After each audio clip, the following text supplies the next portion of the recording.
Third या fourth, first second fourth चल रहा था।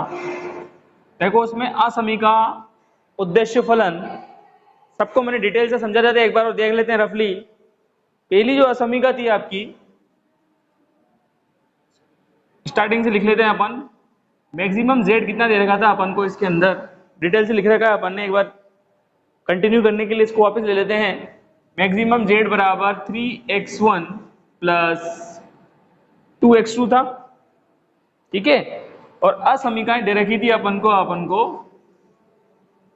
x1 plus x2 greater than equal 1, x1 plus x2 greater than equal 1, और दूसरी दे रखी थी x2 minus 5x1 less than equal 0, और तीसरी दे रखी थी 5x2 minus x1 greater than equal 0, 5x2 minus x1 greater than equal 0, और चौथी दे रखी थी x1 minus x2 greater than equal -1, x1 minus x2, और पांचवी दे रखी थी आपको x1 plus x2 less than equal 6, ठीक है।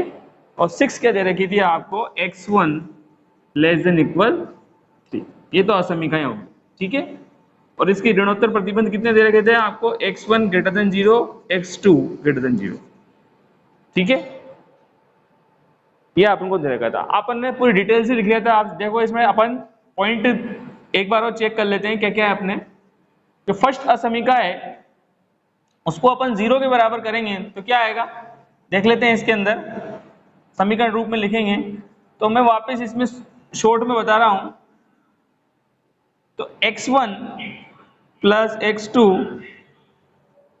ग्रेटर बराबर 0 के बराबर लिखेंगे इसको, इक्वेशन नंबर 2 डाल देंगे इसको, फर्स्ट नंबर ये हो जाएगी आपके। अब इसमें अपन पॉइंट निकालेंगे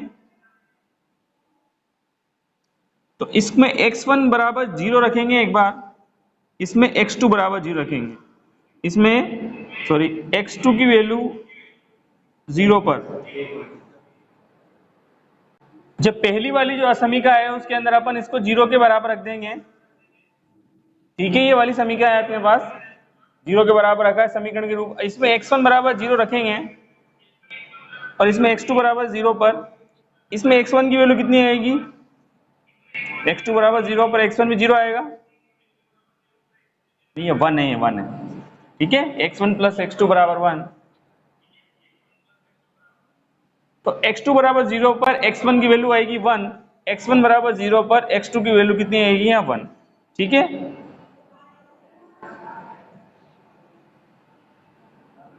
तो अपने पास यहाँ कोऑर्डिनेट कितना हो गया, a बिंदु 1,0 और यहाँ b बिंदु कितना हो गया 0,1।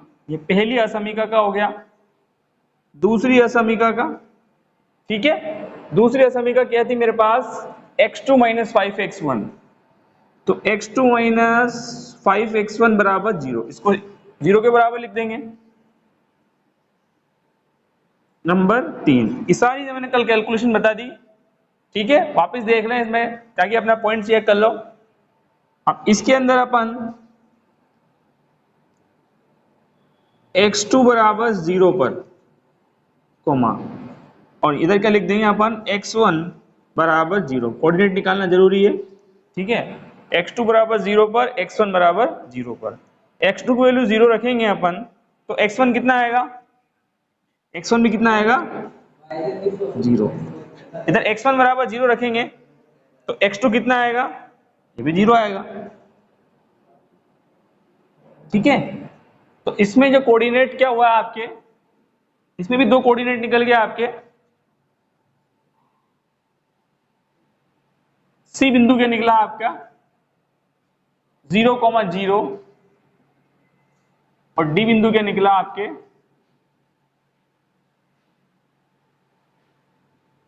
ये इसके नीचे वाला पार्ट ना, डी बिंदु क्या निकला, ये भी 0, तीसरी असमीका पे आ जाओ। तीसरी असमीका कितनी है, 5x2 माइनस x1 बराबर 0।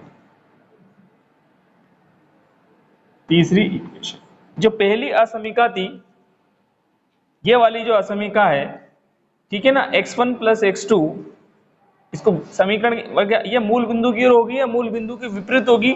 इसमें 0 प्रतिस्थापित होने पर, मूल बिंदु प्रतिस्थापित करने पर ये मूल बिंदु के विपरीत आएगी। तो तीर का निशान इधर बना दिया, ठीक है, बाहर की साइड आएगा, मूल बिंदु के विपरीत।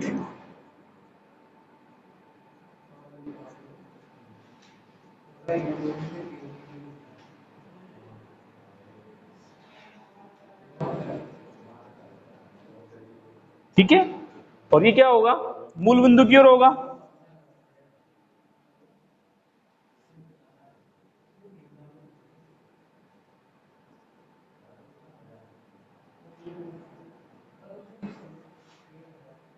और अब ये वाली इक्वेशन आ जाओ तीसरी, 5x2 - x1 = 0। इसमें भी अपन x2 = 0 पर x1 की वैल्यू कितनी आई, 0। तो कोऑर्डिनेट कितना आ गया अपने पास, 0 0। सी डी बिंदु हो गया, ये ई बिंदु हो गया, ठीक है। और इधर क्या आ जाएगा, x1 = 0 रख देंगे, तो x2 की वैल्यू कितनी आएगी, 0। ये ई एफ बिंदु हो गया, ये भी 0 0, ठीक है। ये क्या होगा, ये भी मूल बिंदु की ओर होगी।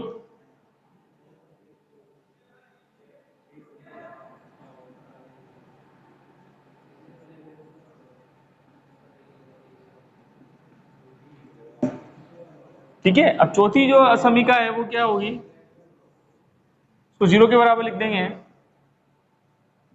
x1 - x2 - 1, ठीक है।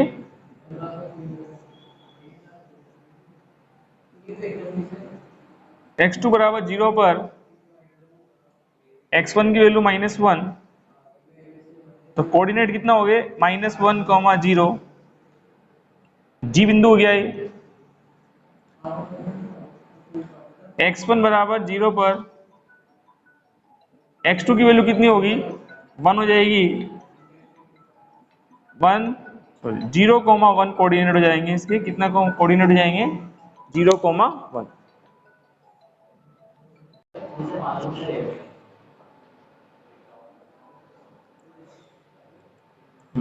-1, 0, 0,1 हो गई थी चौथी। ये असीमिका के पॉइंट हो गए, इसके हो गए, इसके हो गए, इसके हो गए, अभी दोनों बची है।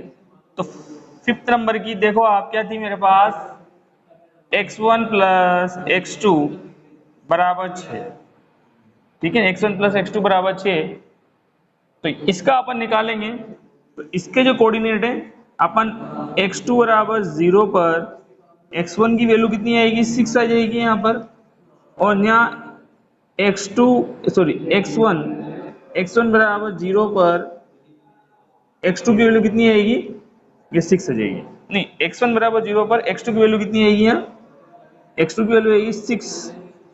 तो ये अपने पास जी एच आ जाएगा। आई कोऑर्डिनेट कितना आएंगे, आई आएंगे 6,0, आई और जे ये आएंगे 0,6, ठीक है। ये होगी। अब लास्ट वाली जो है ये भी क्या होगी, आप ये लेस देन है। अब ये वाली जो कोऑर्डिनेट था इसमें 0 रखेंगे, 0, ठीक है। तो ये क्या होगा अपने पास, x1, इस पूरी इक्वेशन को अपन, जैसे ये था x1 माइनस, इसमें कंफ्यूजन होगा आपके, तो इसको रफली सोल्व कर लेते हैं। x1 - x2, इस इक्वेशन को माइनस से मल्टीप्लाई करेंगे तो कितना होगा, -x1 + x2, ये चेंज हो जाएगी, 1 हो जाएगा। अब इसमें 0 प्रतिस्थापित करेंगे अपन, दोनों मूल बिंदु, तो 0 < = 1 हो जाएगा। तो ये क्या होगा कि मूल बिंदु की ओर होगी, ये भी मूल बिंदु की ओर होगी। ऐसे कंफ्यूज होगा तो ऐसे रफली चेक कर लेंगे, मूल बिंदु की ओर, ठीक है। सबका लिख रहे हैं अपन, ये भी मूल बिंदु की ओर, ये भी मूल बिंदु की ओर। अब ये वाली जो इक्वेशन थी, ये तो सिंपल वे में ये भी मूल बिंदु की ओर होगी,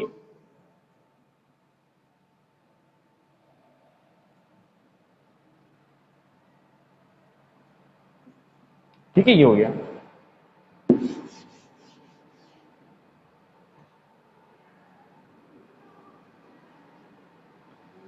अब 6 वाली जो है अपने पास असमीका, 6 वाली तो सिंपल सी है, x1 = 3, तो ये इसके तो कोऑर्डिनेट बन गए, आई जे के हो जाएगा 3,0, ठीक है। सारे कोऑर्डिनेट निकाल लिए मैंने। अब मैं ग्राफ बनाऊंगा, देखो आप, ग्राफ बनाने के लिए मुझे कोऑर्डिनेट की आवश्यकता होगी, तो मैं इधर बना रहा हूं ग्राफ। ये x1 और ये x2, सॉरी x2 या x1 डैश, x1 डैश ये मूल बिंदु हो जाएगा और ये कितना हो जाएगा x2 डैश। ठीक है, अब जो x1 का जो मान है अपने पास पहली असमीका में कोऑर्डिनेट क्या है 1 0, 0 1, तो 1 को यहाँ ले लिया अपन ने तो 1, तो पहला जो पॉइंट है यहाँ प्लॉट हो जाएगा 1 यहाँ ले लिया अपन ने, दूसरा पॉइंट यहाँ प्लॉट हो जाएगा। ठीक है, तो ये अपने पास अपन ने लिखा, ये बना लिया अपन ने, इसको अपन ने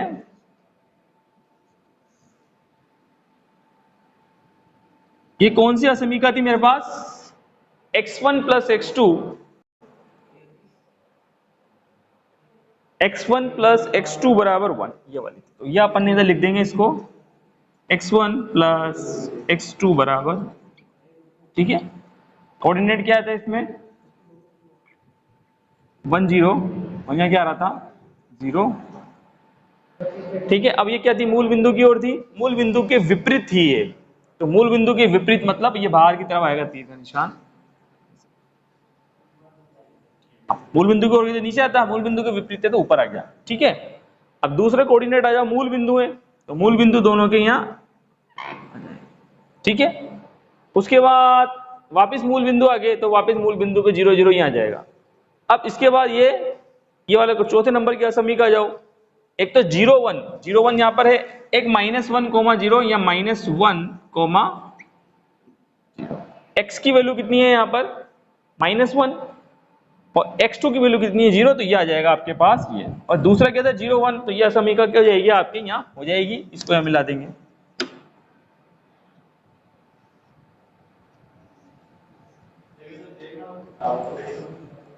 ठीक है, ये हो जाएगा आपके, ये हो गया आपके पास।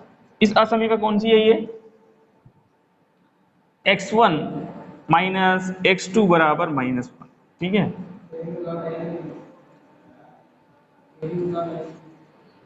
उसके बाद ये वाली असमीका है 0 6 6 0, x1 की वैल्यू 6 यहाँ ले लेते हैं, x1 की वैल्यू 6 6 0, ये 6 ले लिया, यहाँ भी ले लेते हैं 6 0 6, यहाँ 6 हो जाएगा ये। इस असमीका को थोड़ा बढ़ा देते हैं, ये वाली जो असमीका थी x1 ये भी मूल बिंदु की ओर है, क्या थी ये मूल बिंदु की ओर, तो मूल बिंदु की ओर है तो तीर का निशान नीचे की साइड आ जाएगा इसमें। ठीक है, अब 6 वाला है, 6 कहाँ आ रहा है मेरे यहाँ आ रहा है, 6 क्या ले लेंगे इसके,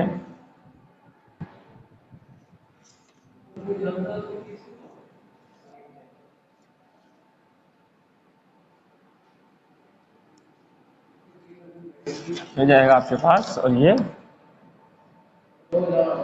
6 वाला भी कहा था मूल बिंदु की ओर आएगा,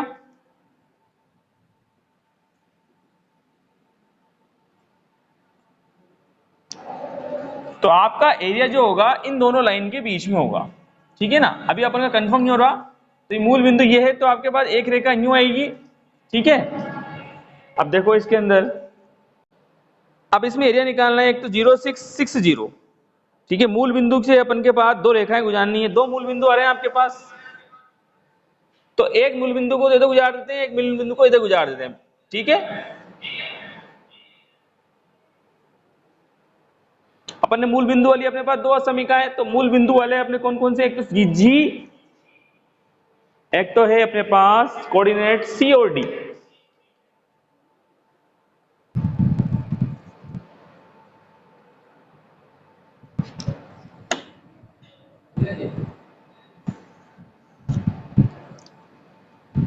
तो दो नए कोऑर्डिनेट निकालने पड़ेंगे, एक तो नया कोऑर्डिनेट ये आ गया और एक ये नया कोऑर्डिनेट। ठीक है, ये बिंदु P हो जाएगा और ये बिंदु Q हो जाएगा, मूल बिंदु से गुजारा ना इसको, तो नया कोऑर्डिनेट ये बीच में टच हो गया दो रेखा, तो यही सही है आपके पास, एक तो हो जाएगा बिंदु P और ये बिंदु Q वाला, एक रेखा और गुजार देते हैं जी वाली, कौन सा था और EF वाला, इसको इधर कर देते हैं, तो इसके कोऑर्डिनेट निकालने पड़ेंगे P Q R और ये S। ठीक है, ये मूल बिंदु वाले। अब नए कोऑर्डिनेट, ये इन दोनों लाइनों के बीच में एरिया था और दो मूल बिंदु थे, दो रेखाएं निकाल दी, एक मूल बिंदु वाली है 0 0 वाली। अब ये कोऑर्डिनेट निकाल रहे हैं आपको, तो आपका जो एरिया होगा वो इन दोनों रेखाओं के बीच में होगा। एक तो पी क्यू आर एस हो गया, ठीक है, पी क्यू आर एस हो गया, और एक बिंदु और ये आ गया टी। तो अपना जो एरिया होगा वो निकलेगा, देखो आप कहाँ टच हो रहा है पी, तो ये आपने निकलेगा यहाँ, ये सुसंगत क्षेत्र इनके बीच में हो गया। ठीक है, अब इसको मैं सुसंगत क्षेत्र कितना हो गया, P Q R S T.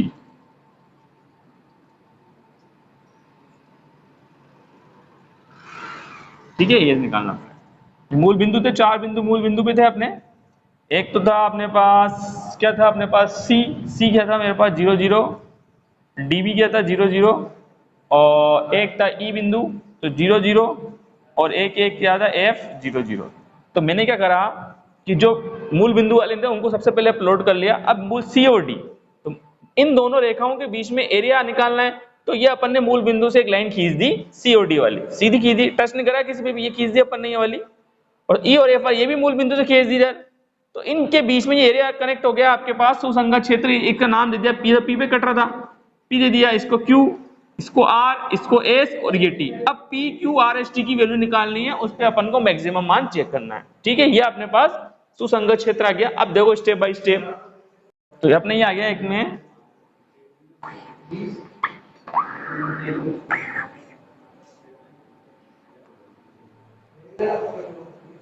x1 बराबर 3, वो भी प्लॉट करना है अपन को, कहाँ एरिया, तो 6 तो यहाँ हो गया, और x1 बराबर 3 कहाँ आ रहा था मेरा, उसको यहाँ ले लेता हूँ मैं, x1 बराबर 3 को, ये लाइन भी प्लॉट करनी है अपन को, तो ये x1 बराबर 3 हो। अब जो अपने दो लाइन खींची, तो उसमें ये अपन ने ये लाइन यहाँ भी कटेगी, कौन कौन सी कट रही है अपने, सबसे पहले अपन कोऑर्डिनेट लिखते हैं। देखो ए कोऑर्डिनेट कितना है मेरे पास 1, 0, बी कोऑर्डिनेट कितना है 0, 1, और सी कोऑर्डिनेट कितना है, सी कोऑर्डिनेट है 0, 0, डी कोऑर्डिनेट है 0, 0, ई कोऑर्डिनेट है 0, 0, एफ कोऑर्डिनेट है 0, 0। ठीक है ना, उसके बाद सी डी हो गया, ई एफ हो गया। अब जी एच, जी कोऑर्डिनेट कितना है -1, 0, और एच कोऑर्डिनेट कितना है, एच कोऑर्डिनेट कितना है 0, 1। ठीक है, और आई कोऑर्डिनेट कितना है, आई कोऑर्डिनेट 6, 0, और जे कोऑर्डिनेट कितना है 0, 6। ठीक है, 0, 6। उसके बाद अब देखो स्टेप बाय स्टेप चेक करते हैं। तो ये दोनों कोऑर्डिनेट जो आपको दे रखे हैं, ये मूल बिंदु की ओर है, तो इधर तीर का निशान हो गया। अब ये दोनों कोऑर्डिनेट भी मूल बिंदु की ओर है, तीर का निशान, ये दोनों कोऑर्डिनेट भी मूल बिंदु की ओर है, तीर का निशान। अब ये दोनों कोऑर्डिनेट -1, 0, 0, -1, मैंने क्या लिख रखा है, मूल बिंदु के विपरीत हैं ये वाले, तो मूल बिंदु के विपरीत हैं तो तीर का निशान पीछे आएगा। ठीक है ना, ये मूल बिंदु की ओर, ये मूल बिंदु की ओर हो गया। अब ये भी मूल बिंदु की ओर आ गया, तो ये भी मूल बिंदु की ओर इधर आ गया। और 06, 06 ये किधर है, ये क्या लिख रखा है इसका, मूल बिंदु की ओर। ठीक है, और आई जे के, इसका कोऑर्डिनेट कितने 3, 0, ये किधर था, मूल बिंदु की ओर। ये अपने सारे कोऑर्डिनेट हो गए, ताकि अपन को दिक्कत नहीं आएगी। अब ग्राफ अपन थोड़ा बड़ा बनाते हैं इसमें।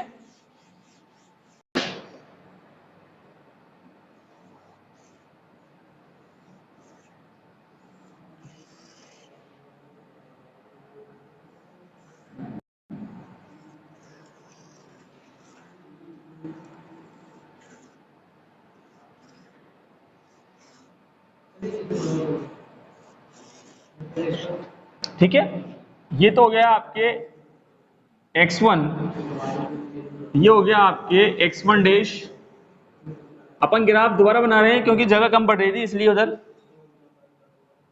x2 dash. ठीक है, अब यहां पर जो वैल्यू होती है वो कितनी होती है, x2 > 0, और यहां वैल्यू क्या होती है आपकी x1 > 0। ठीक है, ये मैंने 1 लिया, यहां पर 1 आएगा, ये 2, ये 3, ये 4, ये 5 और ये 6। तो 1 के बाद 3 ये रहा, 4 5 6 यहाँ हो गया, ये कोऑर्डिनेट की जरूरत थी। अब ये लास्ट वाली सबसे पहले प्लॉट कर लेते हैं अपन।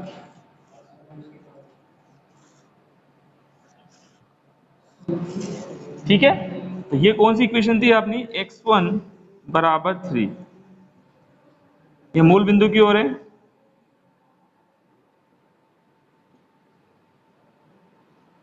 ठीक है, अब पहला कोऑर्डिनेट क्या है मेरे, देखो आप, इधर 1 हो गया, अब 3,0 हो गया, 0,6 इधर भी 1 आएगा, एक -1 इधर आता है, तो -1 अपन यहां ले लेते हैं, -1। ठीक है, और इधर 1 आएगा, 1 2 3 4 5 6 6 यहाँ आएगा यहाँ। तो पहला कोऑर्डिनेट था 1,0 0,1, तो अपन इससे अपन ये लाइन खींच लेते हैं इसमें।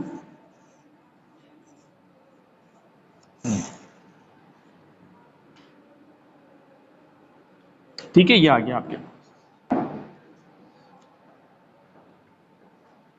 दूसरा कोऑर्डिनेट CD, ये मूल बिंदु के विपरीत है, मतलब मूल बिंदु के बाहर जा रही है ये, तो मूल बिंदु के विपरीत है, तो ऊपर तीर का निशान इधर जाएगा। ठीक है, उसके बाद -1,0, तो -1 ये रहा अपने पास 0, और क्या था 0,1, तो ये 1,0 कोऑर्डिनेट हो गया, ये कोऑर्डिनेट क्या हो गया 1,0, ये कोऑर्डिनेट कितना हो गया 0,1, तो ये वाली लाइन आएगी आपके पास।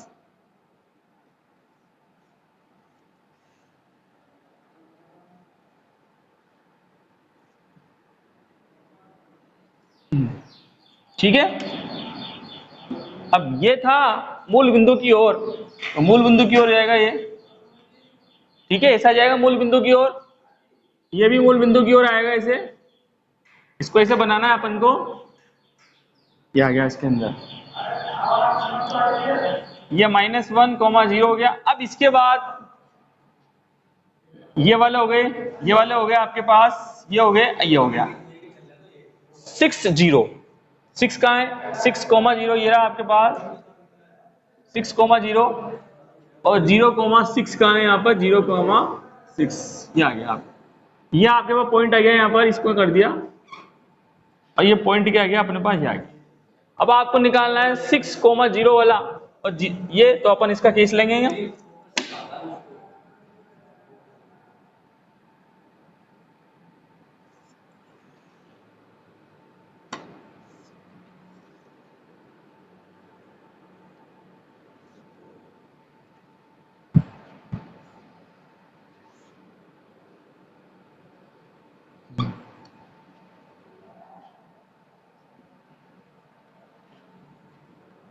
ये वाली लाइन क्या थी, मूल बिंदु के क्या है की ओर है, तो इसका तीर का निशान कहाँ आएगा, इसका नीचे आएगा।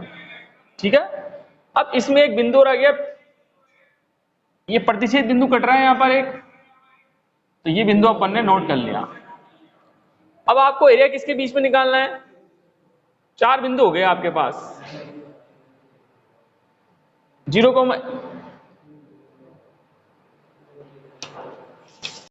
x बराबर 3 यहाँ आ गई, तो 2 रेखाएं खींचेंगे इसमें, एक तो 0 पॉइंट पे, तो 0 पॉइंट पे अपन ने खींची एक मूल बिंदु से, ये इधर आ जाएगी, और एक मूल बिंदु खींचेंगे अपन इधर, तो ये अपने एक पॉइंट कटा यहां पर। ठीक है, मूल बिंदु की 2 वाली है ना अपने पास, तो मूल बिंदु से गुजार दिया अपन ने, ये P बिंदु हो गया, और ये P के बाद Q बिंदु हो जाएगा। ठीक है, P बिंदु हो गया, Q बिंदु हो गया ये, और कौन सी रेखा थी मेरी, एक रेखा वो होगी, और एक रेखा ये, एक रेखा अपन मूल बिंदु वाली एक और खींच लेते हैं इसमें,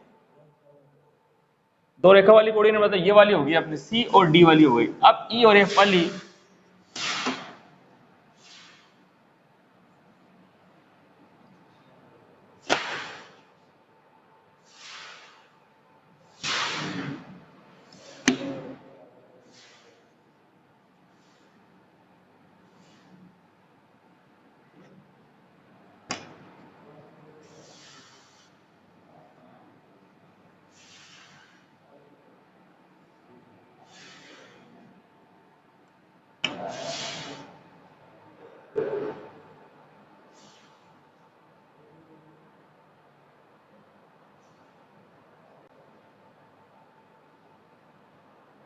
5x2 माइनस x1 बराबर 0 वाली 5x2, इसमें कोऑर्डिनेट कितना रहा है 0 0।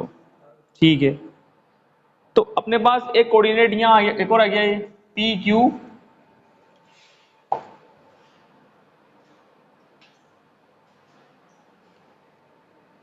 आर।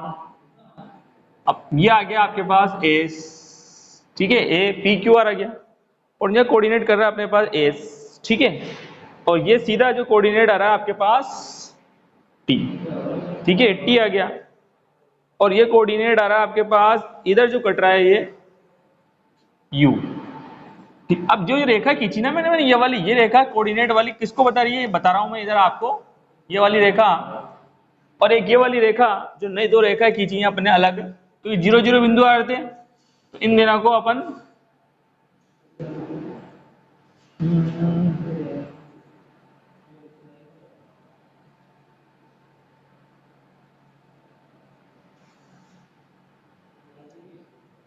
ये वाली रेखा थी, ये वाली रेखा और ये वाली रेखा, तो ये वाली रेखा किसको डिनोट कर रही है अपने पास, ये वाली रेखा अपन को डिनोट कर रही है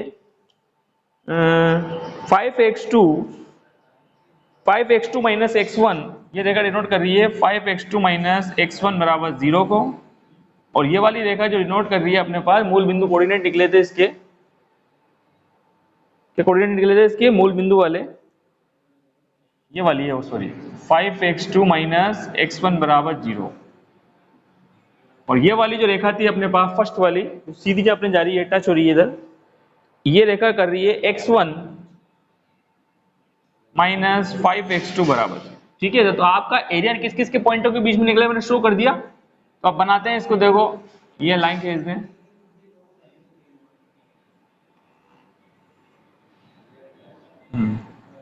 तो ये इसका सुसंगत क्षेत्र हो गया,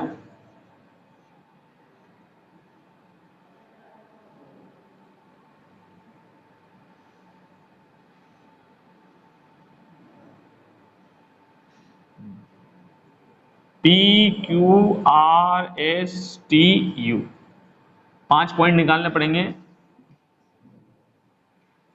ये इसका सुसंगत क्षेत्र, ठीक है, दो रेखाएं अपन ने 0 0 पर अलग अलग खींची, और वो आपके दोनों, इन दोनों रेखाओं के बीच में अपन को एरिया निकालना है, तो 4 बिंदु भी निकाला अपन ने, तो सबसे पहले पी बिंदु के लिए निकालते हैं, बिंदु पी के लिए पी बिंदु कैलकुलेट करना है अपन को, पी बिंदु कहाँ है, ये रहा, तो पी बिंदु ये है अपने पास एक रेखा जा रही है, दो रेखाओं के बीच में आ रहा है पी बिंदु, पहली जो रेखा थी वो क्या है x1 माइनस 5x2 बराबर 0, ये वाली रेखा है, पी बिंदु था, एक कौन सी वाली रेखा पर आ रहा है ये x1 माइनस सी, x1 माइनस सॉरी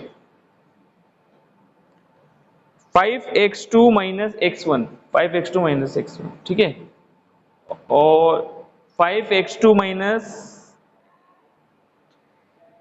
5x2, ये अपन ने गलत लिख दी, इसको सही कर लेते हैं अपन, ये वाली जो रेखा थी अपने पास वो क्या थी x2 minus 5x1, x2 minus 5x1 बराबर, तो दूसरी क्या थी 5x2 माइनस x1, ये p बिंदु पे जा रही है ना, ये वाली लिखेंगे अपन x2, ये L1 लिख ले इसकी, इसकी दूसरी जो L2 है वो क्या आएगी, दूसरी L2 ये वाली टच हो रही है -1 0 वाली, तो -1 0 कोऑर्डिनेट किससे निकाले थे मैंने, -1 0 वाले कोऑर्डिनेट निकाले थे, x1 माइनस x2 बराबर -1, x1 माइनस x2 बराबर माइनस, ये दो L2 होगी, अब इससे p कोऑर्डिनेट निकल जाएंगे अपन इधर, ठीक है ना, जो रेखा थी मूल बिंदु वाली, इसके कोऑर्डिनेट कितने थे 0 0 0 0, इसके कोऑर्डिनेट भी 0 0 0 0, अब ये रेखा पर इसके जो कोऑर्डिनेट, ये वाली रेखा आएगी x2 माइनस 5x1, और ये वाली जो रेखा है ये वाली -1 0 वाली वो कहती है x1 माइनस x2 बराबर -1, ठीक है, x1 माइनस x2 बराबर कितना आ रहा था आपके -1, अब इन दोनों रेखाओं से इसके कोऑर्डिनेट कैलकुलेट करते हैं, इसको कैलकुलेशन करते हैं इसकी, देखो इसको, ये क्या था कि -5x1 प्लस x2 बराबर 0, ठीक है, और ये x1 माइनस x2 बराबर -1, इसको अपन ऐड करेंगे तो कैंसिल हो जाएगा, तो -4x1 बराबर -1, तो x1 की जो वैल्यू आएगी कितनी आएगी 1/4, x1 की जो वैल्यू कितनी आ रही है मेरे पास 1/4 आ रही है।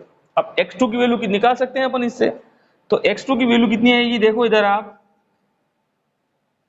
एंड x2 कितना आएगा x2, x1 की वैल्यू कितनी आई 1/4, तो x2 की वैल्यू कितनी आएगी उसको उधर ले आओ 1/4 प्लस 1, तो 1/4 प्लस 1 कितना होगा 5/4, तो x2 की वैल्यू कितनी आई मेरे पास 5/4, इसलिए कोऑर्डिनेट p कितना हुआ मेरे पास 1/4 कोमा 5/4, p कोऑर्डिनेट कितने निकाल दिए मैंने 1/4 कोमा 5/4। अब q कोऑर्डिनेट निकालते हैं,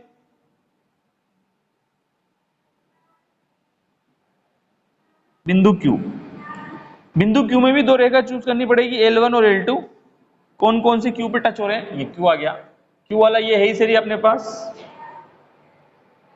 q ये रहे यहां पर, ये r था यहां पर।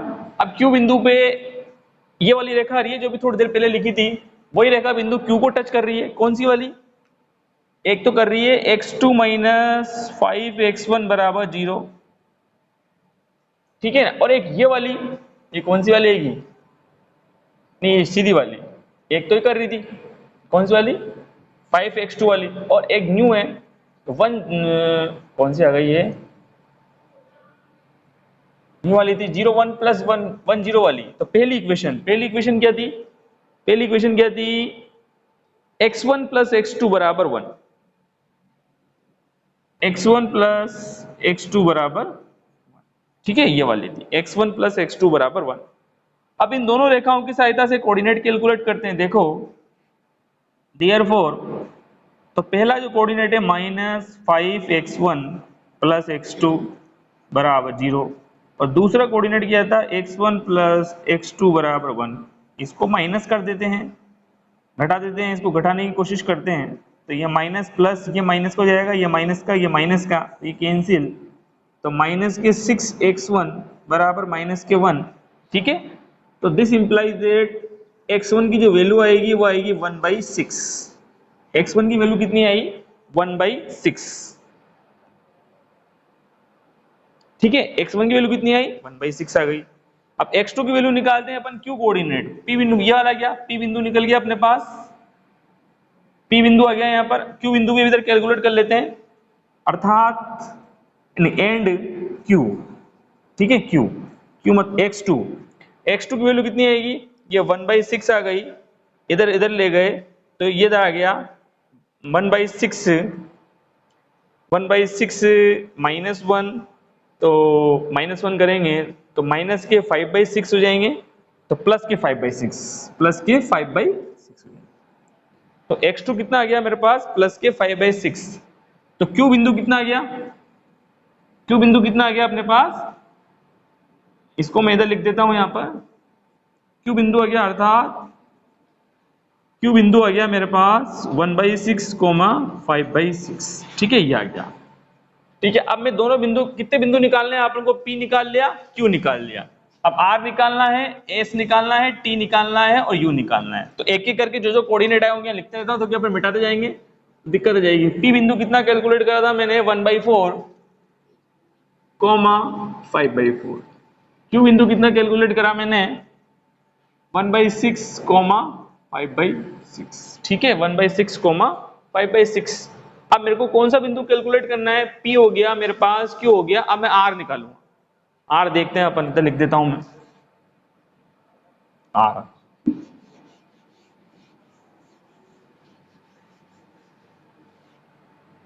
बिंदु R,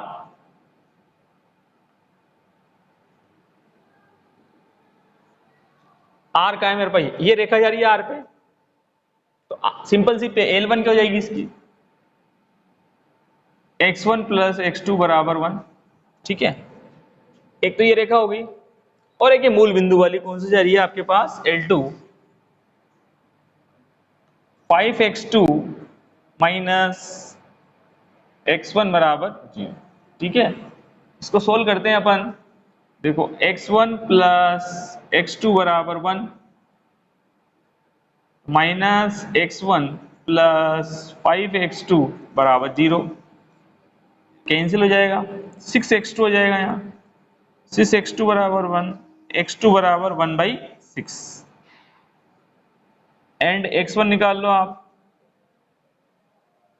तो 1 माइनस 1/6 तो कितना हो जाएगा, 5/6 हो जाएगा इसका भी। इसलिए बिंदु R, तो बिंदु R क्या होगा, 5/6 कोमा 1/6 हो जाएगा। ठीक है, बिंदु R कितना हुआ मेरे पास, बिंदु R हुआ मेरे पास 5/6 कोमा 1/6। ठीक है, बिंदु R कितना हुआ, अब R भी हो गया, अब S निकालेंगे। S कहाँ है, यहां पर है, तो S की लाइन देखेंगे अपन इसके अंदर। ठीक है, अब बिंदु S,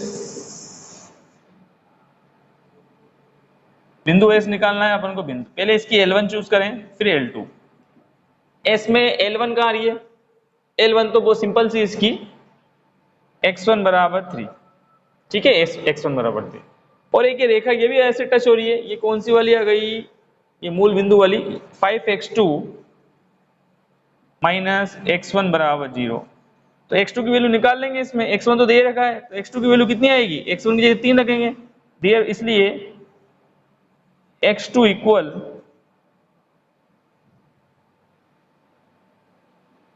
3/5। तो बिंदु S कितना हुआ, एक तो अब ये T बिंदु है, ये वाली रेखा आ रही है, ये रेखा टच हो रही है, ये 6 वाली, तो 6 वाले से कोऑर्डिनेट क्या निकाल लेते हैं, वाली चेक कर लो आप, क्या थी वो, x1 प्लस x2 बराबर 6, ये वाली थी वो, x1 प्लस x2 बराबर 6। तो x2 की वैल्यू कितनी आएगी इसमें, दिस इंप्लाइज दैट x2 बराबर 3। तो कोऑर्डिनेट क्या हो गए, देयरफॉर बिंदु T कितना हो गया, बिंदु T हो गया 3,3। बिंदु T कितना हो गया, 3, अब कौन सा बिंदु आसानी से कैलकुलेट हो गया। अब लास्ट बिंदु कौन सा बच रहा है मेरे पास, U बिंदु बच रहा है, U बिंदु बना देते हैं अपन। इधर देख लो आप, बिंदु U, बिंदु U निकालना है अपन को, तो बिंदु U पे कितना आएगा, लैंग्वेज बिल्कुल वैसे लिखनी है जो पहले क्वेश्चनों में लिखी थी। बिंदु U, बिंदु U पे अपने दो रेखाएं टच हो रही है, एक रेखा कौन सी टच हो रही है, -1 वाली टच हो रही है, तो -1 वाली L1 ले लो आप। तो -1 वाली L1 क्या थी मेरे पास, x1 माइनस x2 बराबर -1, ये वाली। और एक कौन सी हो रही है, ये एक टच हो रही थी, एक 0,6 वाली टच हो रही है। ठीक है ना, x1 प्लस x2 बराबर 6, इसको सोल्व करेंगे, x1 माइनस x1 की वैल्यू कितनी आएगी, 5/2 एंड x2 बराबर, इसमें वैल्यू पुट कर दें अपन, तो -1 इधर जाएगा, +1 हो जाएगा, तो x2 बराबर 7/2। तो बिंदु T कितना है, बिंदु U कितना हो गया मेरे पास,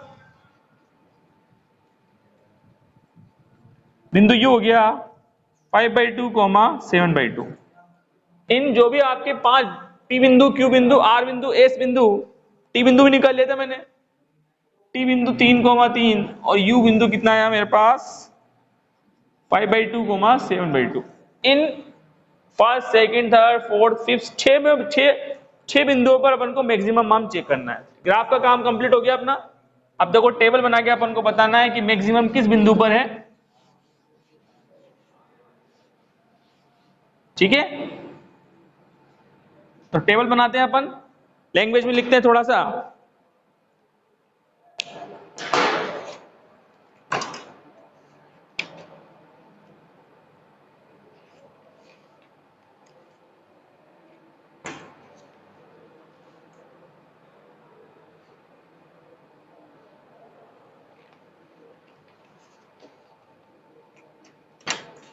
अतः इन बिंदुओं पर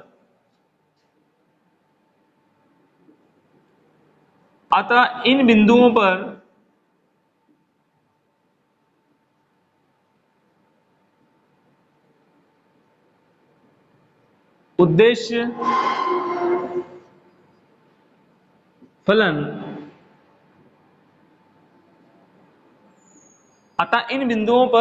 फलन का मान निम्न सारणी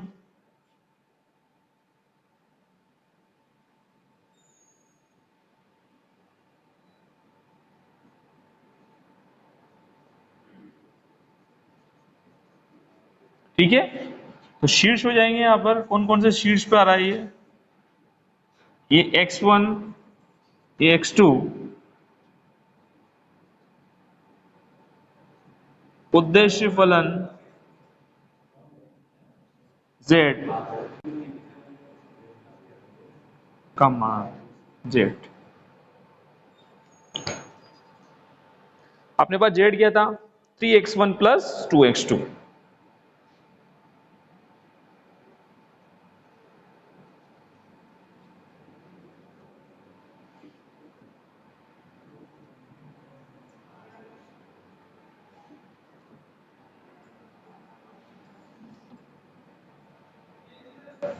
कितने कोऑर्डिनेट है अपने पास 6, 1 2 3 4 5 बिंदु P, बिंदु Q, बिंदु R, बिंदु S, बिंदु T और बिंदु U।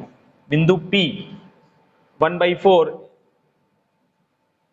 5/4 कोऑर्डिनेट, बिंदु Q 1/6 5/6, ठीक है। बिंदु R 5/6 1/6, बिंदु S 3,3/5 3,3/5, फिर T बिंदु 3,3, फिर U बिंदु कितना निकला 5/2 और 7/2। इन सब पे मान चेक करना है। बिंदु P, तो बिंदु P पे इसकी वैल्यू चेक करनी है अपन को। बिंदु P कितना मेरा 1/4 5/4, तो 1/4 5/4 पे चेक करना है तो कितना हो जाएगा ये 3/4 हो जाएगा। 3/4 प्लस 5/2, तो ये अपना हो जाएगा z की वैल्यू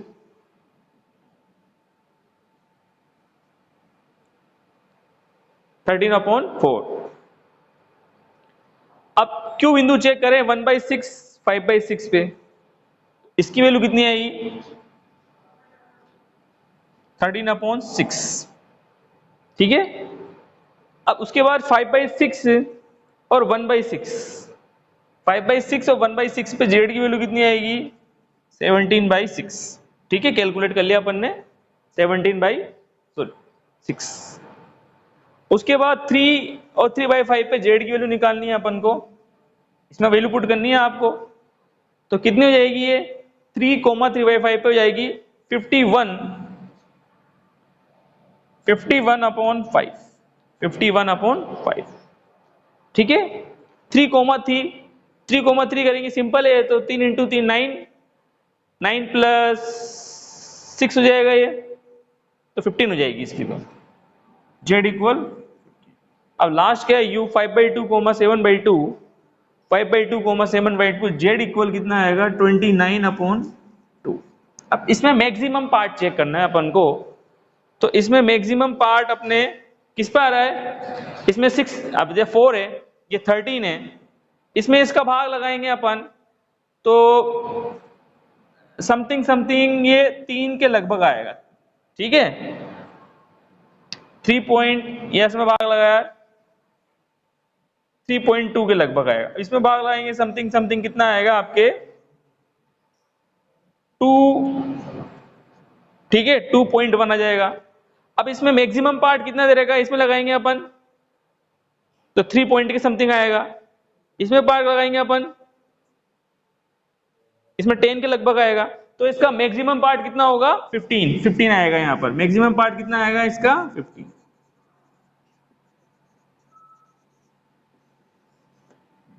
डिवाइड करके देखना है अपन को। इन सब में सबसे मैक्सिमम कितना है, 15 है, तो 15 आ जाएगा। तो दी गई एलपीपी का जो अपने पास क्या आएगा, इसके अंदर हल आएगा मैक्सिमम जेड, वो कितना होगा, 15। ठीक है, अब इसमें अपन लिख देंगे, सारणी से स्पष्ट है कि उद्देश्य फलन का मान, बता दें इसको,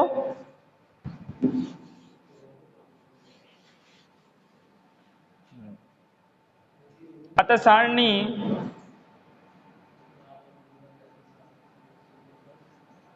सारणी से स्पष्ट है कि उद्देश्य फलन का मान, उद्देश्य फलन का मान बिंदु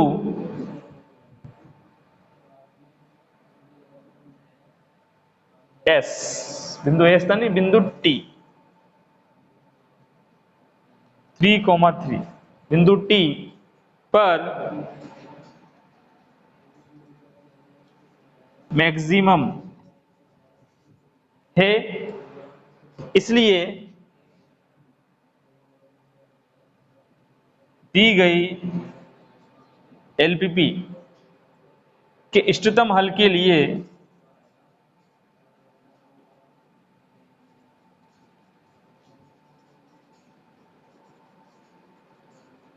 दी गई एलपीपी के इष्टतम हल के लिए x1 बराबर 3, x2 बराबर 3 तथा मैक्सिमम z बराबर 50, ये इसका फाइनल आंसर है। इस तरह अपन को सारी प्रॉब्लम करनी है।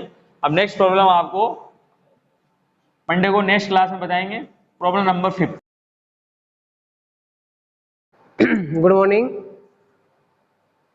हम पढ़ रहे थे रक्त द्वारा O2 CO2 का परिवहन। अपना टॉपिक चल रहा था कि ऑक्सीजन का परिवहन कैसे होता है। कल हमने पढ़ा कि ऑक्सीजन का परिवहन जो होता है हीमोग्लोबिन के साथ जुड़कर ऑक्सी हीमोग्लोबिन के रूप में होता है।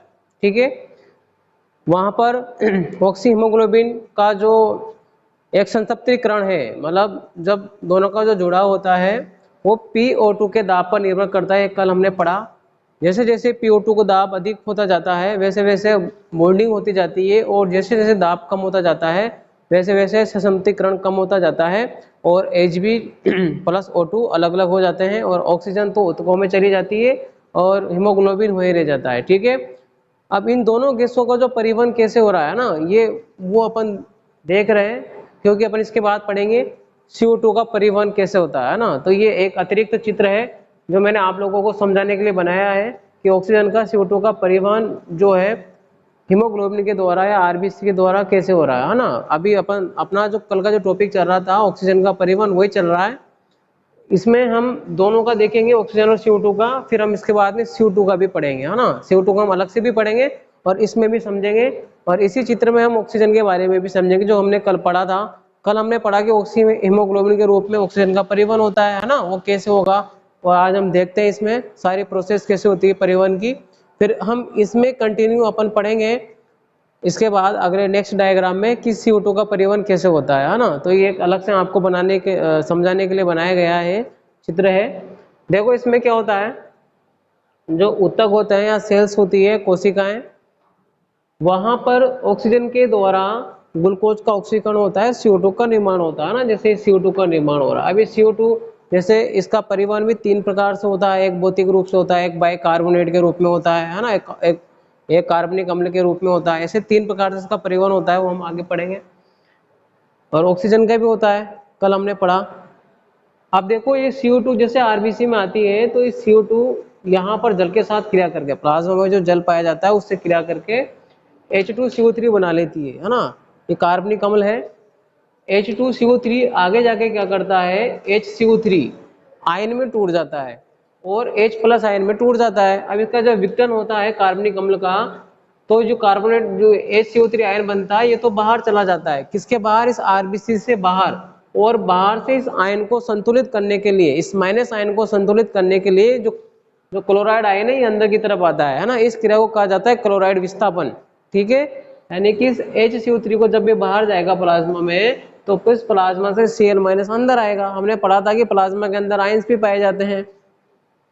अब जैसे Cl अंदर आएगा तो इस Cl अंदर आने के बाद में आयन का संतुलन तो हो गया, लेकिन ये H प्लस आयन क्या करेगा, इस हीमोग्लोबिन से क्रिया करेगा। अब ये हीमोग्लोबिन अपने पास कहाँ से आया, तो देखो जैसे हमने श्वास ली थी इस वाला डायग्राम में, अभी ये इसको मैं बाद में समझाऊंगा। तो श्वसन क्रिया में जो भी हमने कल पढ़ा था कि ऑक्सीजन हीमोग्लोबिन के साथ जुड़कर ऑक्सी हीमोग्लोबिन बनाती है ना, तो ये वही है ऑक्सी हीमोग्लोबिन।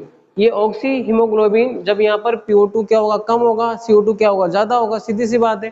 तो क्यों, बिकॉज ये आरबीसी कहाँ है, प्लाज्मा के उत्तक के पास में है ना, और उत्तक में CO2 जाती है इसे जो ग्लूकोज का ऑक्सीकरण करेगी। तो इस कंडीशन में क्या होगा कि HbO2 टूटेगा। क्यों टूटेगा, क्योंकि यहाँ पर PO2 क्या होता है, कम होता है। कितना होता है, कल हमने पढ़ा था 40 होता है ना, यहाँ पर PO2 कितना होगा, 40 होगा। अब ये ऑक्सीजन यहाँ से टूटने के बाद ये तो कहाँ चली जाएगी, विसरण के द्वारा उत्तक के अंदर। यहाँ से हीमोग्लोबिन क्या हो गया, फ्री हो गया। ये हीमोग्लोबिन किससे क्रिया करेगा, इस H प्लस से। हीमोग्लोबिन ने H प्लस से क्रिया करके क्या बनाया, Hb प्लस H प्लस, यानी कि HHB बनाया। अब ये HHB, ये जो CO2 वहां से फ्री होकर आई थी, यहाँ से ऑक्सीजन के द्वारा ग्लूकोज का ऑक्सीकरण होगा, CO2 फ्री होकर आएगी, जो ये इससे क्रिया करेगी। ये CO2 अगर ऐसे क्रिया नहीं कर पाती है तो ये CO2 यहाँ क्रिया करेगी, किससे, इस HHB से क्रिया करेगी। ठीक है, इससे क्रिया के दौरान किसका निर्माण होगा, HHbCO2 का निर्माण होगा। ये HHbCO2 का जो निर्माण हो रहा है, ये निर्माण कहाँ हो रहा है, अभी उत्तक के पास में जो आरबीसी है वहां पर हो रहा है। ठीक है, अब यहाँ पर ये जो आरबीसी है ये यहाँ से जाएगी, कहाँ पर जाएगी, परिवहन अवस्था में जाएगी, और हृदय से होती हुई कहाँ जाएगी, ये ब्लड है जो कहाँ पर जाएगा, अब ये जाएगा फेफड़ों के समीप, मतलब कुपिया के पास ये अब आ चुका है। अब ये HHB कुपिया के पास आ चुका है। इसी आरबीसी को अपन आगे बात करें, ये आरबीसी कौन सी अवस्था में है, परिवहन अवस्था में है ये। और यहाँ से अपने पास सारा के सारी क्रिया होने के बाद में क्या प्राप्त हुआ है, HHB प्राप्त हुआ है। HHB के साथ CO2 ये अपने पास कुपिकाओं के पास में आ चुका है ये। ठीक है, अब इस HHbCO2 का क्या होगा, विघटन होगा। देखो यहाँ पर इस कंडीशन में क्या होगा, जैसे आरबीसी परिवहन अवस्था में है, ये वाली आरबीसी है ना, ये आरबीसी कौन सी अवस्था में है, ये परिवहन अवस्था में ना, वहां से गमन करती हुई आई है। देखो अब इस आरबीसी के अंदर अपन देखेंगे क्या बना हुआ था, HHbCO2।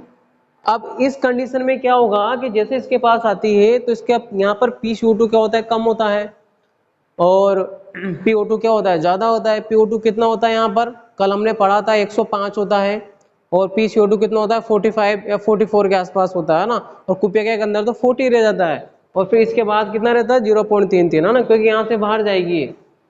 आगे चलो, ये HHbCO2 कार्बन डाइऑक्साइड CO2 में और HHB में टूट जाएगा। अब कार्बन डाइऑक्साइड तो यहाँ से बाहर चली जाएगी विसरण के द्वारा।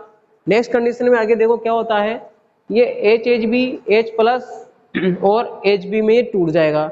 ये HB किससे क्या करेगी, ऑक्सीजन से। ये ऑक्सीजन कहाँ से आई थी, यहाँ से शोषण के द्वारा है ना, एक्सपायरेशन के द्वारा है ना, ये शोषण के द्वारा ऑक्सीजन अंदर आई, इंस्पायरेशन के द्वारा जब ये अंदर आए, निशोषण के द्वारा, तो ये ऑक्सीजन ने इस हीमोग्लोबिन के साथ जुड़ी। ठीक है, और जुड़ने के बाद में ये वाली है ना, इसको और आगे तक ले जाता हूं मैं, ये है ना, ये दोनों जुड़े और क्या बनाया, HbO2। ये जो HbO2 था ना, ये अपने पास कहाँ से आया था, ये HbO2 अपने पास यहाँ से आया था ना, ये HbO2 बना। और देखो ये H प्लस आयन अब वापिस यहाँ से जो ये HCO3 बाहर गया था, ये वापिस कहाँ आएगा, अंदर आएगा। ये अंदर आया तो यहाँ से जो Cl अंदर आया था, Cl कहाँ चला जाएगा, बाहर, ये है ना, ये Cl तो बाहर चला गया और ये अंदर आ गया।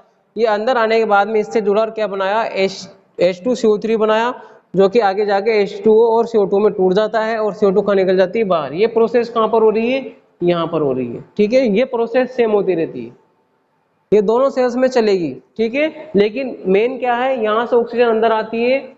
ठीक है, तो ये ऑक्सीजन अंदर आई, इंस्पायरेशन के द्वारा आई, CO2 बाहर निकली, ये एक्सपायरेशन के द्वारा बाहर निकली।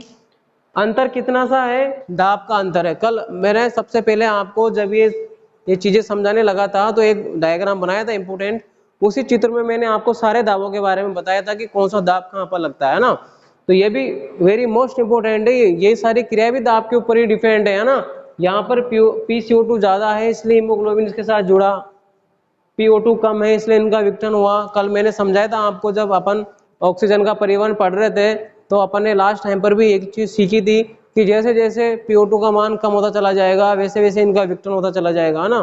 तो इस वाले चित्र में भी यही है। एक बार और रिपीट कर रहा हूं मैं, आप लोग अच्छी तरह समझेंगे इसको, फिर इसका स्क्रीनशॉट ले लेना, फिर अपन इसके बारे में आगे CO2 का परिवहन पढ़ेंगे, है ना। तो देखो, ऊतक के अंदर जब ऑक्सीजन पहुंच जाती है तो ये ऑक्सीजन कहाँ से आई, यहाँ से, ये जोड़ा ना, ये वाला पार्ट कहाँ है, ये वाला पार्ट है ना।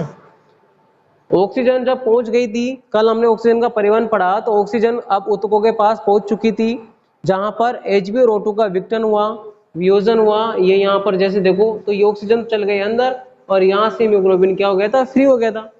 इसी हीमोग्लोबिन ने क्या करा कि ये जो यहाँ से H2CO3 है, ये कार्बनिक अम्ल इसमें जो विद्यमान रहता है, इससे क्रिया करी इसके H+ से, और यहाँ से HCO3 कहाँ चल गया, बाहर। और इससे क्रिया करने के बाद में जो यहाँ पर ऑक्सीजन से ग्लूकोज का जो ऑक्सीकरण हुआ, इससे जो CO2 बनी थी, इस CO2 से इसने यहाँ पर क्रिया करी और क्या बनाया, HHbCO2। और इस कंडीशन में भी अगर ये ऐसे नहीं टूटता है तो फिर ऐसे टूटता है, H2 और CO2 में टूट जाता है। और CO2 ये वाली CO2 यहाँ पर है ना जी, CO2 ये वाली CO2 भी, मतलब जितनी भी CO2 इस RBC के अंदर है, वो सारे के सारी CO2 इस हीमोग्लोबिन से, इस HHb से क्रिया करेगी। ठीक है, क्रिया करने के बाद में ये अब परिवहन अवस्था में आएगी, और आने मतलब अपन क्या सीख रहे हैं, अपन यहाँ से सीख रहे हैं कि कल ऑक्सीजन पहुंच चुकी थी, अब ऊतकों से RBC मतलब ब्लड के अंदर कौन आएगी, वहां से CO2 गैस आएगी और इसको अपन फेफड़ों के द्वारा बाहर निकालेंगे, है ना। ये वाला क्रम चल रहा है। क्रम क्या चल रहा है अपना, क्रम चल रहा है कि ऊतक से या फिर किसी सेल से गैसें जो आ रही हैं, कहाँ आ रही है, रक्त के अंदर, और रक्त से कहाँ जा रही है, कुपिका के अंदर। ये वाली स्टेप हम पढ़ रहे हैं।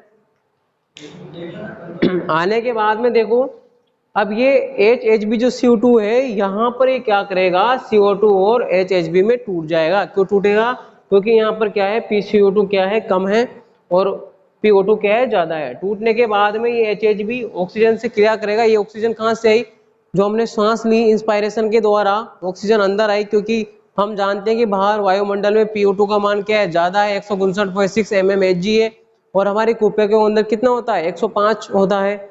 इसी कारण से ये अंदर आए। अंदर आने के बाद में इसने क्या बनाया, HbO2, क्योंकि एक प्रकार का उत्क्रमणीय, आपको यहाँ एक साइन दिख रहा होगा, हर जगह जहां भी जुड़ेगा एक उत्क्रमणीय साइन दिखेगा, है ना। ये देखो उत्क्रमणीय साइन, ये साइन क्यों बनाया जाता है, यहाँ पर भी बनेगा ये, है ना, क्योंकि आगे जाके टूटेगा ये साइन इसलिए बनाया जाता है कि ये दाब के ऊपर निर्भर करता है ना। उच्च दाब होगा तो जुड़ेगा, निम्न दाब होगा तो ये टूटेगा, है ना, इसलिए साइन बनाया जाता है।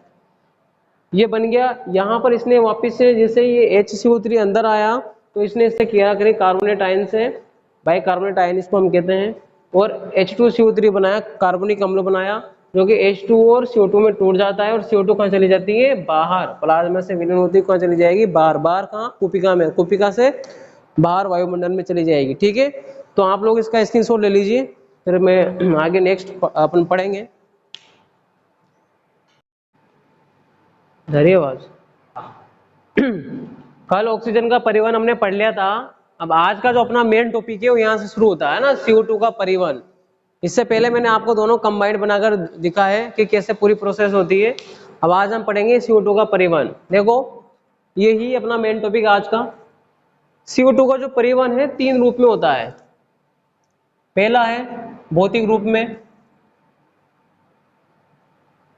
ये होता है प्लाज्मा में घुलकर।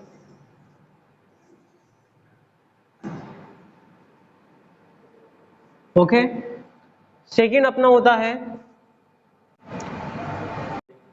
हीमोग्लोबिन के रूप में।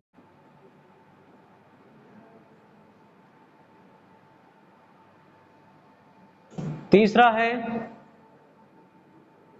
बाइकार्बोनेट के रूप में।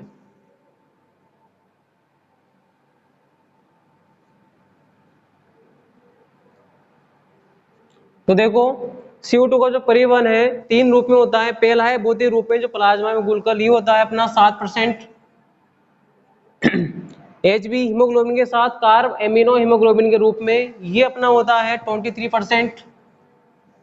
और नेक्स्ट थर्ड है अपना बाइकार्बोनेट के रूप में। बाइकार्बोनेट के रूप में जो CO2 का परिवहन है वो सबसे ज्यादा होता है, यह होता है अपना 70%। ठीक है, ये तीनों हम पढ़ेंगे आज एक चित्र के द्वारा, मैं आपको समझाऊंगा तीनों के तीनों। पहला है भौतिक रूप में 7%। भौतिक रूप में मतलब कैसे, प्लाज्मा में घुलकर, है ना। थोड़ा सा मैं एक्सप्लेन कर देता हूँ, फिर एक चित्र बनाकर समझाऊंगा, पूरा के पूरा ही समझ में आ जाएगा आपको। एक ही बार में ध्यान से देखेंगे तो ही समझ में आएगा। CO2 का परिवहन 3 रूप में होगा। पहला है भौतिक रूप में प्लाज्मा में घुलकर, मतलब CO2 प्लाज्मा में घुलकर चली जाएगी। प्लाज्मा में कैसे घुलेगी ये, प्लाज्मा में जब ये घुलेगी तो प्लाज्मा में ये जल के साथ क्रिया करेगी, है ना। जैसे मान लो ये CO2 जल के साथ क्रिया करके ये क्या बनाएगी, अपने H2CO3 बनाएगी। फिर आगे जाके ये टूट जाएगा, वापस इसमें टूट करके ये CO2 बाहर चली जाएगी और जल वापस से अंदर आ जाएगा, है ना। तो प्लाज्मा में घुलकर जो क्रिया होगी इतनी सी क्रिया होती है ना। ये होते हैं कार्बनिक अम्ल के रूप में, इसको कार्बनिक अम्ल के रूप में भी कहा जाता है। ये जो पहला है, क्योंकि बहुत सी किताबों में कार्बनिक अम्लों के रूप में भी लिखा हुआ है ना। बाइकार्बोनेट अलग होता है ना, कार्बनिक अम्ल अलग होता है। दूसरा है हीमोग्लोबिन के साथ संयुक्त होकर। हीमोग्लोबिन के साथ, अब हीमोग्लोबिन कहाँ होगा, आरबीसी के अंदर होगा। कार्बोनेट जो कार्य है ये भी कहाँ होगा, ये भी आरबीसी के अंदर होगा। तो ये दोनों क्रियाएं आरबीसी के अंदर होगी, ये वाली क्रिया कहाँ होगी, प्लाज्मा में घुलकर होगी, है ना। अब आरबीसी के अंदर देखो, जो हीमोग्लोबिन का HHB है NH2 के साथ क्रिया कर, अभी अपन इसको आगे एक्सप्लेन करूंगा मैं कैसे कार्ब एम्यूनो हीमोग्लोबिन बनाएगा, है ना। इसके बाद में बाइकार्बोनेट के रूप में अपन अभी आगे देखेंगे कैसे क्रिया होती है। सारी बहुत लंबी प्रोसेस है, तो एक चित्र बनाकर मैं इसको आपको समझाने की कोशिश करूंगा, इसलिए मैं इसको मिटा रहा हूं। आप चाहो तो इसका स्क्रीनशॉट ले लो एक बार, क्योंकि सारा मिटेगा ये बना।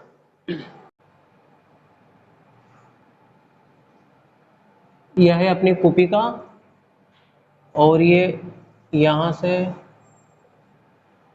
ये अपनी यहां से यहां तक सिरा है ना।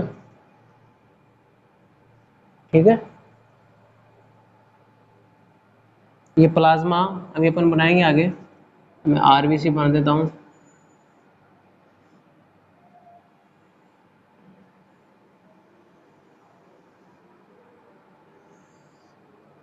और नीचे कर लूं थोड़ा।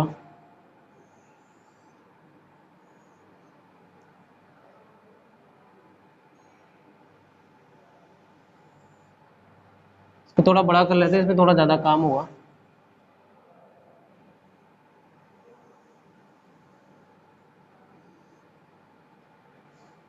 इसमें थोड़ा कम है।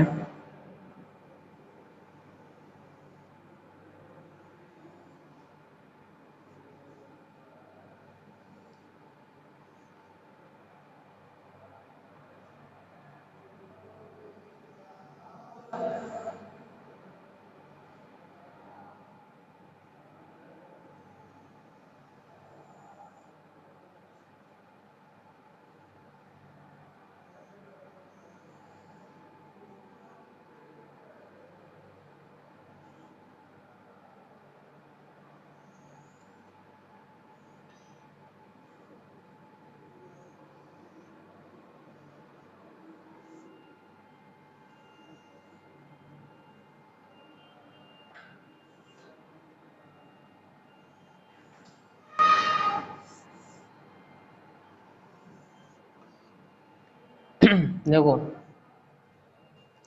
बहुत लंबी प्रोसेस होगी। अपन कल जो ऑक्सीजन थी अपने पास यहाँ तक पहुंच चुकी थी। अब जो जितना भी कार्यक्रम है अब यहाँ से शुरू हो गए, है ना। अब देखो हम क्या पढ़ रहे हैं, पहले तो अपना टॉपिक अपन को ध्यान में होना चाहिए। अपना आज का टॉपिक है ऑक्सीजन का परिवहन रक्त के द्वारा।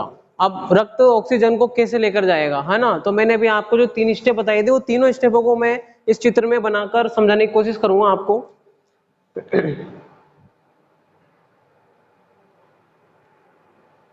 देखो यहां से उत्तक से क्या होता है, जैसे मान लो ऑक्सीजन है, ये किससे क्रिया करती है, C6H12 और O6 ग्लूकोज से। और किसका निर्माण करती है ये, CO2 का। ठीक है, अब ये CO2 जो है अपने ये 3 रूप में आएगी। पहले तो मैं यहाँ लिख देता हूँ, पहले तो ये क्या है, ये है अपना RBC। ये RBC अपनी किसके समीप है, उत्तक के समीप, है ना, तो उत्तक के समीप।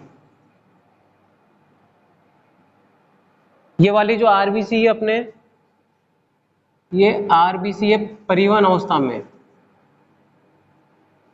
RBC परिवहन अवस्था में ना। और ये जो RBC है अपनी, ये RBC है अपनी कुपिका के समीप।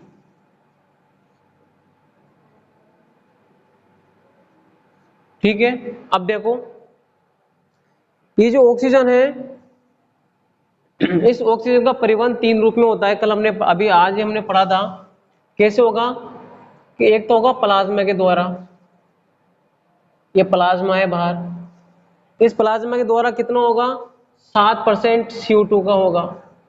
ठीक है, और अंदर RBC के द्वारा कितना होगा, 100 में से 7 गए तो कितना बचा, 93%।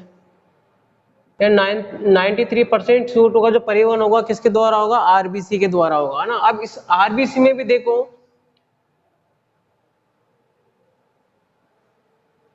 दो प्रकार से होगा कि नहीं होगा, एक तो होगा 70% और एक होगा 23%। अभी लिखा था ना मैंने, ये 23% तो किसके साथ होगा, हीमोग्लोबिन के साथ, है ना, हीमोग्लोबिन से संयुक्त होकर, है ना। और ये जो 70% है ये किसके रूप में होगा, बाइकार्बोनेट के रूप में होगा, है ना, 70% बाइकार्बोनेट के रूप में।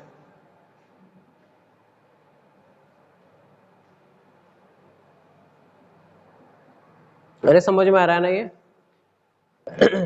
अपना जो मेन टॉपिक है CO2 का परिवहन, कल हम वहां तक पहुंच चुके थे। इसमें 93% जो हो रहा है, इसमें से 70% 23% है, इसमें हीमोग्लोबिन के रूप में हो रहा है 23%, और 70% हो रहा है अपने बाइकार्बोनेट के रूप में। अभी अपन बाइकार्बोनेट बनाएंगे कैसे क्या होगा। ठीक है, अब ये जो अपना होगा ये हीमोग्लोबिन के साथ जुड़ेगा, तो ये हीमोग्लोबिन के साथ NH2 समूह के साथ ये जुड़ता है ना। तो अपन मैं डायरेक्ट लिख देता हूँ यहाँ पर HbNH2 प्लस CO2, है ना। तो ये अपने बनेगा HHbNCOOH, इसके रूप में जुड़ेगा ये, है ना। ये कितना परसेंट है, ये अपना 23% है। और ये देखो यहाँ पर ये अपने जो जुड़ेगा, ये जुड़ेगा पोटेशियम कार्बोनेट के रूप में, है ना, बाइकार्बोनेट के रूप में, पोटेशियम बाइकार्बोनेट KHCO3। आप लोगों ने केमिस्ट्री में पढ़ा होगा, इसको कहा जाता है पोटेशियम बाइकार्बोनेट, है ना, इस रूप में जुड़ेगा। अब देखो जब भी अपना जुड़ रहा है HbNH2 प्लस CO2 H और HbNCO2 के रूप में जुड़ रहा है, इसको हम HbNH CO2 भी लिख सकते हैं, सॉरी इसको हम HbNHCOOH भी हम इसको लिख सकते हैं। ठीक है, अब देखो आगे यहां पर ये बना कैसे, अभी बना नहीं है ना, इसको हम बनाएंगे। केवल एक मैंने रूप लिखा है कि भाई ये इस रूप में जाएगा, अभी बना नहीं है कि ये बना कैसे, मतलब KHCO3 है, ये बना कैसे है, ये भी अब मैं अभी आपको बताऊंगा कि ये बना कैसे है। अब देखो आगे, ये इसको कार्ब एमिनो हीमोग्लोबिन कहा जाएगा। अभी उसमें लिखा था ना अपन ने, कार्ब एमिनो हीमोग्लोबिन। ठीक है,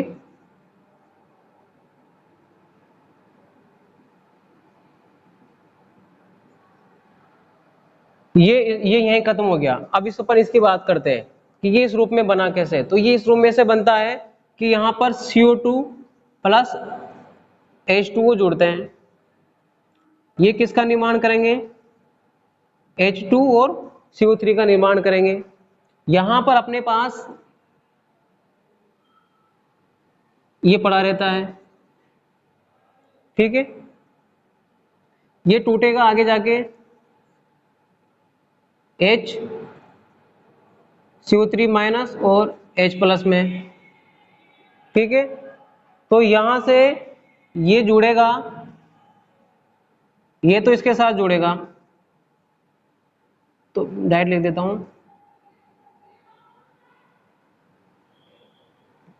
KHB, ये टूट गया अपने पास HB में और ये टूट गया अपने पास K प्लस आयन में, ठीक है।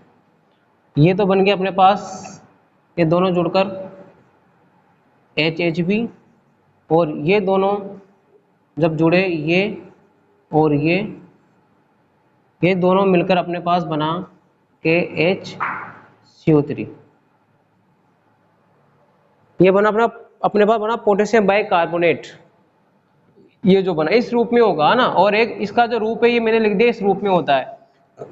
सारा समझ में आना चाहिए, है ना। अब आगे चलो, ये हो गया अपना 93%। 70% जब CO2 है, ये CO2 किसके साथ क्रिया करेगा, H2O के साथ, और ये अपने पास बनाएगा H2CO3। ये H2CO3 डायरेक्ट इसी रूप में, है ना, H2CO3 के रूप में रहेगा ये, और आगे जाके यहाँ पर टूट जाएगा, ये टूटेगा अपना CO2 प्लस H2O में, है ना। CO2 अंदर चला जाएगा या फिर प्लाज्मा में रह जाएगा, और इस यहाँ से CO2 बाहर चली जाएगी, ये CO2 बाहर आएगी, ठीक है। ये तो 7% तो अपना ही हो गया।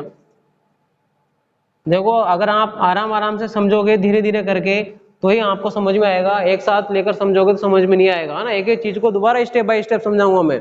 देखो कंटिन्यू एक बार और करते हैं अपन, है ना। मेन स्टेप यही है, ये समझ में आना चाहिए वो कैसे रहा है। ये सेल्स के अंदर ग्लूकोज का ऑक्सीकरण होगा, ऑक्सीडेशन किसके द्वारा होगा, ऑक्सीजन के द्वारा। ऑक्सीजन इस ग्लूकोज को तोड़कर CO2 का निर्माण करेगी और एनर्जी बिल्डअप होगी, है ना, एनर्जी बनेगी। उसके बाद में क्या होगा कि CO2 का जो परिवहन है ये 3 रूप में होगा अपने पास। 3 रूप कौन कौन से हैं, एक तो भौतिक रूप जो प्लाज्मा में घुलकर होगा, और एक होगा अपने हीमोग्लोबिन के साथ संयुक्त होकर, और एक अपना होगा बाइकार्बोनेट के रूप में। जो 7% होता है ये होता है प्लाज्मा में घुलकर, जो मैंने यहाँ पर बनाया। प्लाज्मा में CO2 है, ये किसके साथ घुलेगी, जल के साथ, क्योंकि प्लाज्मा में 90% क्या होता है, जल। हमने ब्लड का जब संगठन पढ़ा था, कंपोजिशन पढ़ा था, उसमें लिखा था कि 55% प्लाज्मा में 90% जल होता है, ठीक है। तो ये किसके रूप में जुड़ेगी, कार्बनिक अम्ल के रूप में, ना। ये कार्बनिक अम्ल भी इसको हम बोलते हैं। ये जुड़कर H2CO3, ये H2 और CO2 में टूट जाएगी और CO2 बाहर चली जाएगी विसरण के द्वारा, और H2 प्लाज्मा में रह जाएगा, ठीक है। ये 7% परिवहन हमने पढ़ लिया। फिर हमारा जो 93 था, ये 93 भी कितने रूप में हो रहा था, 2 रूप में। सबसे पहला है बाइकार्बोनेट के रूप में। बाइकार्बोनेट के रूप में जो इसका परिवहन होता है वो होता है अपना KHCO3 के रूप में, और इसके साथ होता है हीमोग्लोबिन के साथ संयुक्त होकर। ये हीमोग्लोबिन के साथ संयुक्त होकर ऐसे बनाता है, इसको हम ऐसे भी लिख सकते हैं, HB को इधर लिख के और H को इधर, जैसे HBNH3OOH, ठीक है। इसको हम बोलते हैं कार्ब एमिनो हीमोग्लोबिन। तो कार्ब एमिनो हीमोग्लोबिन के रूप में होगा, ये कितना होगा अपना पास, ये होगा 93% में से 23%, और बाइकार्बोनेट रूप में कितना होगा, 70%। अब देखो ये बना कैसे, तो सबसे पहले जैसे इसमें आता है तो वहां से जैसे जल फ्री होकर आता है ना, तो जल के साथ ये CO2 क्रिया करती है और H2CO3 अम्ल बना लेती है। ये अम्ल बनने के बाद में क्या होगा कि ये टूट जाता है किसमें, HCO3 माइनस और H प्लस में। अब यहाँ पर इसी RBC के अंदर क्या होता है, हीमोग्लोबिन किसके साथ जुड़ा रहता है, पोटेशियम के साथ जुड़ा रहता है ना।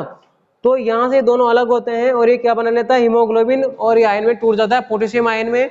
यहाँ पर ये पोटेशियम इसके साथ क्रिया करके क्या बना लेता है, पोटेशियम बाइकार्बोनेट, और HHB ये बन जाता है। ये HHB अपने काम आया था अभी जस्ट इससे पहले जो अपना डायग्राम बनाया था ना, उसमें HHB का निर्माण हो रहा था, तो वहां से भी अपन इसको ले सकते हैं। अब आगे देखो, ये सारे के सारे कौन सी अवस्था में आएंगे, परिवहन अवस्था में, है ना। तो देखो 23% CO2 HBNHCOOH, यानी कि इसको हम बोलेंगे कार्ब एमिनो हीमोग्लोबिन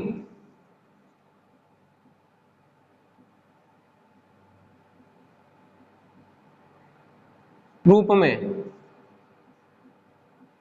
ये तो किस रूप में उसका परिवहन होगा, इस रूप में होगा। और 70% CO2 का ये किस रूप में होगी अपने KHCO3 रूप में, ठीक है। इन रूप में क्या होगा, इसका परिवहन होगा। अब आगे की प्रोसेस देखो अपने, अब HbNH जो ये C चाहिए टूटेगा भाई, ये टूटेगा CO2 प्लस HbNH2 में। तो आगे अपन लिखेंगे इसमें से जो HbNH है ये वापस से उसी में टूट जाएगा जिससे बना था, किससे बना था ये CO2 प्लस किसमें बना था Hb और NH2 में। ये इसके से प्राप्त हो गया और ये CO2 विसरण के द्वारा कहां पर चली जाएगी, बाहर। तो कितना हो गया 7% तो ये हो गया, और ये कितना हुआ अपना 23%। अब कितना बचा 70%। अब 70% में अपने पास क्या था, अपने पास था KHCO3 पोटेशियम बाइकार्बोनेट था। अब पोटेशियम बाइकार्बोनेट का ज्यादा अलग रूप है, यहां पर क्या होगा देखो, ये टूटेगा किसमें, वापिस से उसी में जिनसे बनते हैं उसी में टूटते हैं। HCO3 माइनस इस रूप में टूटा, अब यहां से कहां जाएगा, बाहर HCO3 माइनस। जैसे ही बाहर जाता है तो अंदर कौन आता है, क्लोरीन। ये Cl कहां है, अंदर, इसको हम क्या बोलेंगे, क्लोराइड विस्थापन, ठीक है। ये आयनों का क्या हो गया, आयनों का संतुलन हो चुका है यहाँ पर, है ना, ये क्लोराइड विस्थापन हुआ। ये अपने पास Cl माइनस कहां से आया, अपने पास जो NaCl था ये NaCl टूटा, किसमें टूटा, ये Cl माइनस में और Na प्लस में, ठीक है। इसी के अंदर सारी सारी क्रिया हो रही है ना, मतलब नमक टूटा Cl माइनस और Na प्लस में नमक टूटा। अब नमक टूटने के बाद में अपने पास जो HCO3 था ये तो बाहर आ गया, ये कार्बोनेट आयन के रूप में। अब ये जो इसका जो N है ये सोडियम इसके साथ क्रिया करेगा, जैसा कि अभी अपने उसमें लिखा था। तो ये क्रिया करके क्या बना लेगा, NaHCO3, ठीक है। सोडियम हाइड्रोजन कार्बोनेट या सोडियम बाइकार्बोनेट हम इसको बोलते हैं NaCO3। अब ये NH जो CO3 है ये इस प्लाज्मा के प्रोटीन से क्रिया करेगा, इससे क्रिया करेगा, प्लाज्मा के प्रोटीन से क्रिया।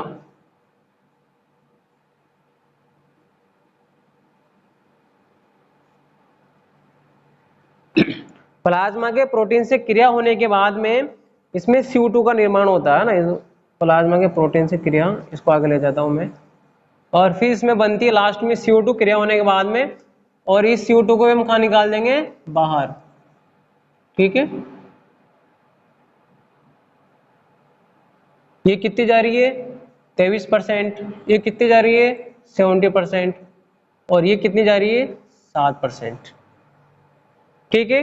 ये पूरा के पूरा जो आज हमने पढ़ा CO2 का परिवहन, एक बार इसका स्क्रीनशॉट ले लो आप, फिर दोबारा मैं इसको समझाऊंगा।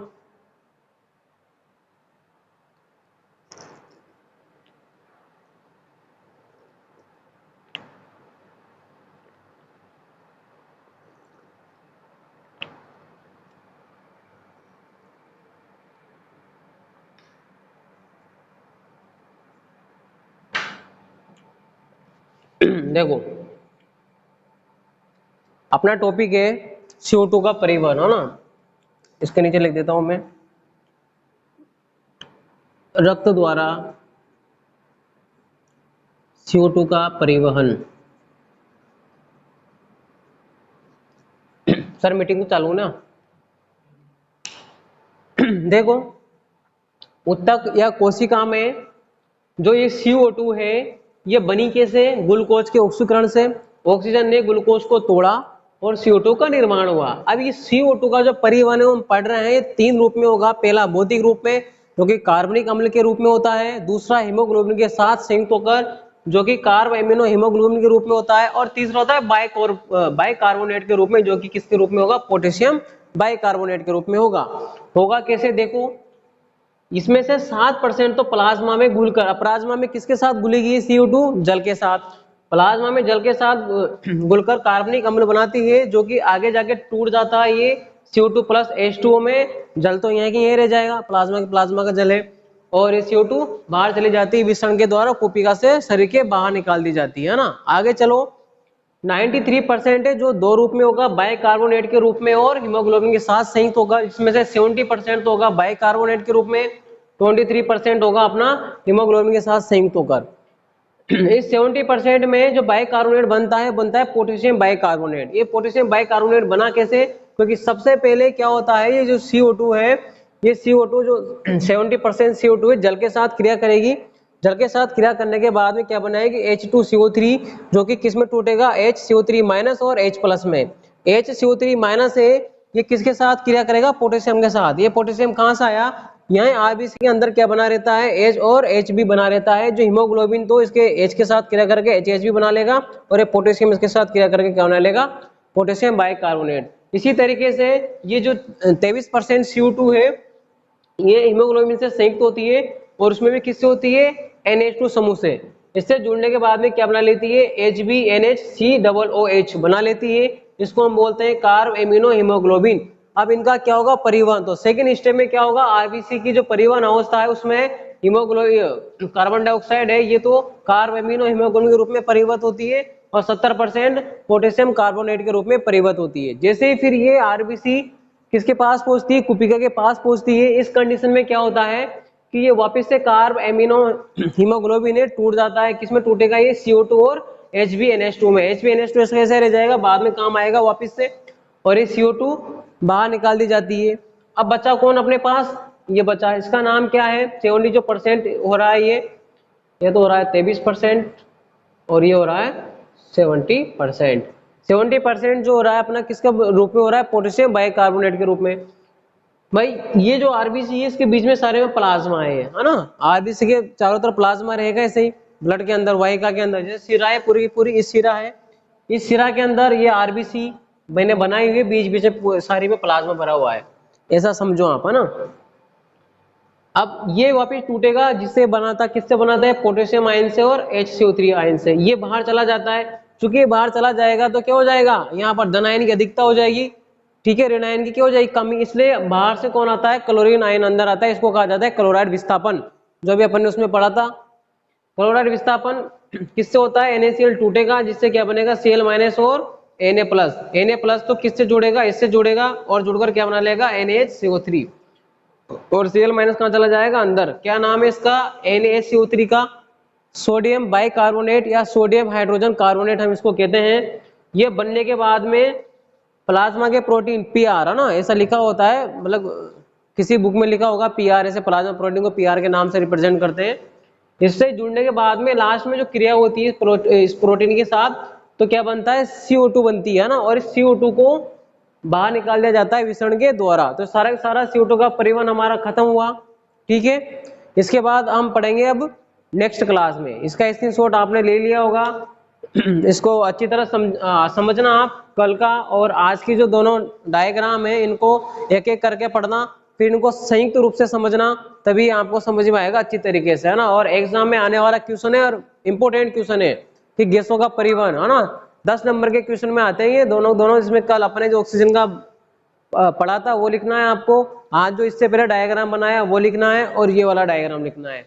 फिर इनको बनाने के बाद में इनको एक्सप्लेन करना है, जैसे मैंने आप लोगों को एक्सप्लेन करा, ठीक है। Thank you.